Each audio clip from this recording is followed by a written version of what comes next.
So don't you think we miss the strategy in men's cricket as well? मैं आपको बताता हूँ मीरा, देखिए आपको याद होगा हम लोग जब भी डिस्कशन करते हैं about Pakistan cricket team, the men's team I am talking about, हम क्या कहते हैं, हम लोग सारे आपस में ये बात करते हैं कि इम्पैक्ट क्या है, व्हाट इज योर इम्पैक्ट। तो इम्पैक्ट Exactly. प्लेयर की वजह क्या होती है, आपको मैं यहाँ से रिलेट करता हूँ, आपके पाकिस्तान चैंपियंस कप में जितने भी प्लेयर्स 50 करते हैं, लैंडमार्क अचीव करते हैं, 100 करते हैं, दे लूज देयर विकेट। तो उस सेंचुरी का, उस 50 का we don't need anything, like हमारे जो स्टार बैटर्स हैं जब अपने 40-50 करते हैं, अपने स्कोर पूरे हो जाते हैं, ये आपके विकेट कीपर बैटर जो हैं, रिजवान साहब या बाबर साहब, सारे लोग जो हैं, तो जब आप स्कोर अपने लिए करेंगे तो टीम को हमेशा लॉस होगा। अब बिल्कुल। देखिए शी स्कोर्ड 45, शी स्कोर्ड 42, तो ये नहीं मैटर करता कि उस बंदे ने विकेट्स किस इकोनॉमी पे लिए हैं, किस स्ट्राइक रेट पे लिए हैं, या किस एवरेज से बैटिंग कर रहा है। हाँ। What contributed to the cause of victory, victory के लिए जो अगर नीबा ने परफॉर्म किया है, नो मैटर वो चाहे 99 पे आउट होती, चाहे वो 29 पे आउट होती, but if the scores are for the victory then they need to be commended. इसलिए टीम गेम है, 11 players get together for a common cause, और एग्जैक्टली आपने इसकी एग्जीबिशन कल रात को देख ली है। अगर तो आप अपने अपने रिस्पॉन्सिबिलिटी को स्टैंड करेंगे और एक दूसरे को बैक करेंगे, जैसे हमारा व्हाइट बॉल कोच कह रहा है कि I don't need star players, I need players who can back each other up. तो बैकिंग ईच अदर अप ऐसे ही होती है, वो बातों से नहीं होती, वो परफॉर्मेंस से होती है, सेल्फलेस होकर होती है, और अपने एंड पे पर्सनल लीडरशिप यानी खुद से रिस्पॉन्सिबिलिटी लेके सबको हाथ पकड़ के रोप क्रॉस करने की रिस्पॉन्सिबिलिटी होती है, वही आपको आगे लेके जाती है। दैट इज द विनिंग मंत्र जो मेरे दिन में आता है। बिल्कुल सही बात है ज़ीशान, क्योंकि अभी हम देख रहे हैं इंडिया और बांग्लादेश भी टेस्ट खेल रहे हैं। बांग्लादेश और इंडिया का मैच इस वक्त इसलिए भी इम्पॉर्टेंट है बिकॉज पाकिस्तान बांग्लादेश से हारा था, तो एक जो दिल में, मतलब आप समझ रहे हैं कि यूएसए के साथ जब हम हारे थे तो एक परेशानी का आलम था, एक सैड मोमेंट था। वही चीज़ कहीं ना कहीं बांग्लादेश से दोनों टेस्ट मैचेस हारने के बाद भी हमारे दिल में थी। लेकिन अभी जब इंडिया के साथ बांग्लादेश खेल रहा है तो उस वक्त भी बांग्लादेश कहीं ना कहीं अच्छी स्ट्रैटेजी के साथ जा रहा है। हसन ने अभी 4 विकेट्स भी ले ली हैं और 6 विकेट्स जो हैं वो इंडिया की जा चुकी हैं। सो डोंट यू थिंक कि बांग्लादेश जिस अप्रोच के साथ जा रहा है वो वाकई में बहुत कमांडिंग है, बहुत हाइट पर इस वक्त हम उसको देख रहे हैं? मैं आपको बताता हूँ इसके बारे में। देखिए विक्ट्री जो होती है ना, वो एक बड़ी स्ट्रेंज चीज होती है। विक्ट्री आप में सेल्फ बिलीव इनकलकेट कर देती है। जब आपको विक्ट्री आप स्निफ कर लेते हैं ना, उसके बाद आपकी वो हैबिट बन जाती है। लाइक दे से losing is a habit, winning is also a habit. अब इनकी टीम की कॉम्पोजिशन देखें, मैं अभी शायद इंडिया के साथ इतना कंपेयर ना करूं, लेकिन मैं आपको बताता हूँ कि what do you need in in a team, in a cricketing team.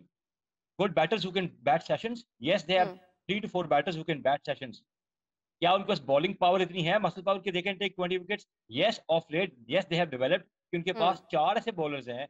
मैं स्पिनर से स्टार्ट करता हूं, मेहदी हसन मिराज हो गया, आपका शाकिब हो गया, शाकिब नीड्स नो इंट्रोडक्शन। फिर आपके आगे बिल्कुल। Taskin, Taskin has been playing for some time, लेकिन तस्किन को जो है ना फास्ट बॉलिंग पेयर नहीं मिल रहा था। पेयर मिल गया उसको नाहिद राना की सूरत में, फिर उनके पास हसन महमूद आ गया। ये वो बिल्कुल। कॉम्पोजिशन है आपके पास जब आपके पास विनिंग फॉर्मूला बनता है।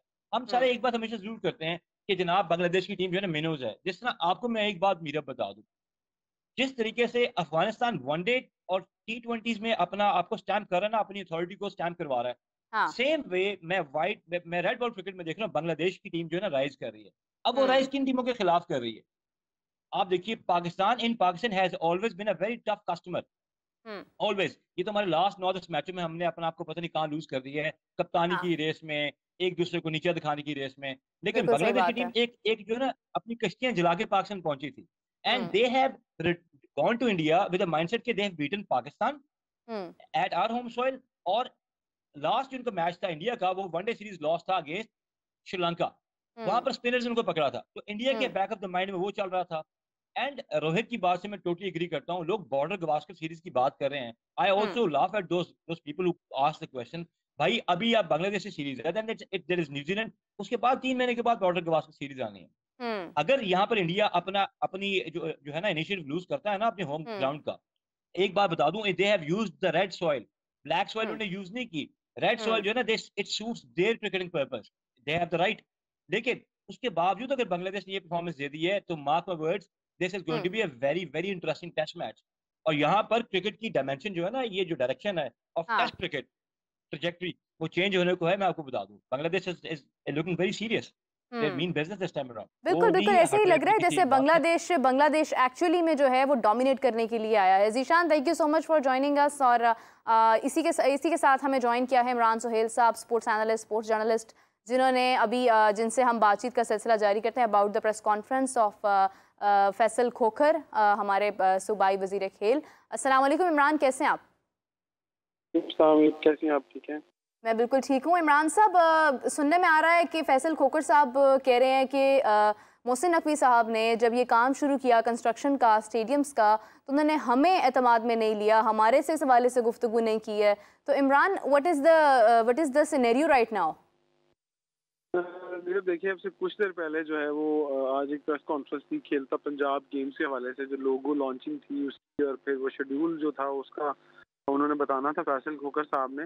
लेकिन इस प्रेस कॉन्फ्रेंस के दौरान एकदम एक ट्विस्ट आया जब एक सहाफी ने सवाल किया कि ये जो कंस्ट्रक्शन हो रही है आपका तो नेक्स्ट मंथ इवेंट है और फिर आपने उसका फाइनल भी जो है वो अक्टूबर में करना है 7 तारीख को, तो यहाँ पर तो इतनी ज्यादा कंस्ट्रक्शन है, जैसे कि आपको भी पता है कि रास्ते बंद हैं, तो आप इतना बड़ा इवेंट कैसे लॉन्च कर सकते हैं जिसके अंदर 15,000 क्लब्स की अगर आप बात कर रहे हैं तो ये तो लाखों लोग बन 10 लाख लोगों की बात की कि 10 लाख खिलाड़ी इसमें हिस्सा लेंगे, तो ये किस तरह पॉसिबल है कि कंस्ट्रक्शन हो रही है? तो उन्होंने अचानक से कहा कि देखें ये बात मैं करना नहीं चाहता था, तो आपने सवाल कर लिया कि मोहसिन नकवी साहब और उनका जो पीसीबी का पूरा अमला है sports board Pakistan cricket board का, उन्होंने इस तामीरात के काम से पहले और अपने इस मंसूबे से पहले हमसे एक बार भी नहीं पूछा और हमसे इजाजत भी नहीं दी।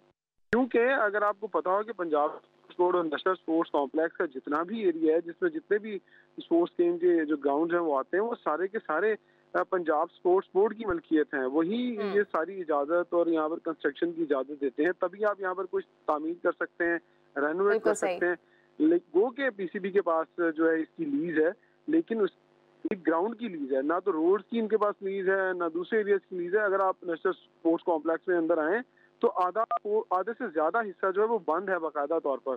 तो उन्होंने कहा कि मोहसिन नकवी साहब काबिल एहतराम है, हमारे भाई हैं, लेकिन हमें अफसोस इस बात का है कि उन्होंने हमें पूछा तक नहीं, और हम भी इस वजह से खामोश है कि हम कोई तनाज़ा नहीं खड़ा करना चाहते थे और हम नहीं चाहते थे कि यहाँ पर कोई ऐसा तनाज़ा खड़ा हो और जिससे एक नई बहस छिड़ जाए। पाकिस्तान में एक बड़ा इवेंट होने जा रहा है, तो उन्होंने कहा कि अब हमारे मैचेस हो रहे हैं, हमें समझ नहीं आ रही कि हम क्या करें। और उन्होंने कहा कि पाकिस्तान क्रिकेट बोर्ड के अफसरान को चाहिए कि वो हमारे साथ बैठे, हमारे साथ आगे बात करें कि ये मसला किस तरह सॉर्ट आउट होगा। तो ये जो आज नई बात सामने आई है कि पाकिस्तान क्रिकेट बोर्ड ने कवायद और जवाबत की भी धज्जियां उड़ा दी हैं कि जो तामीरात का एक शोबा होता है, बाकायदा तौर पर आपको एक स्टेडियम तो आप बनाते हैं, यानी कि आप एक घर तामीर करते हैं, लेकिन उसके लिए मुख्तलिफ महकमों से इजाजत लेना पड़ती है, पूछना पड़ता है कि हम ये चाहे वो सरकारी इमारत ही क्यों ना हो।